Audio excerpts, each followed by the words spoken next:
Aksi dua preman kejar mobil minta uang keamanan terjadi di Jalan Benteng, Kecamatan Sunggal, Deli Serdang pada Sabtu 11 Desember 2021. Aksi pemalakan ini sempat terekam kamera amatir. Dilansir dari tribunmedan.com, terlihat dua preman mengendarai sepeda motor memalak pengendara mobil. Dua orang pelaku awalnya mengejar mobil pick-up yang sedang membawa sound system dan meminta sejumlah uang. Keduanya melakukan pemerasan ketika mobil tersebut sedang melaju di lokasi tersebut. Namun, terlihat juga sopir tidak menggubris para preman ini dan tetap melaju. Menurut keterangan korban bernama Sukri, saat itu dirinya usai menggelar acara wisuda di kampus STT YP Sinar Husni. Sewaktu keluar dari halaman kampus, mobilnya yang membawa peralatan sound system diikuti oleh dua orang preman yang meminta sejumlah uang.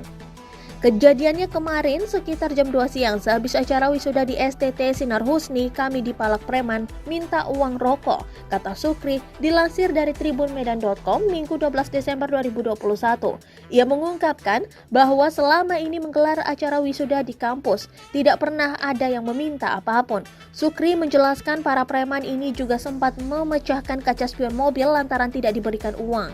Sementara itu Kapolsek Sunggal Kompol Chandra Yuda Pranata menyebutkan pihaknya akan memastikan terlebih dahulu aksi pemalakan tersebut terjadi di mana. Meski demikian, ia mengaku akan memerintah jajarannya untuk melakukan patroli di kawasan tersebut.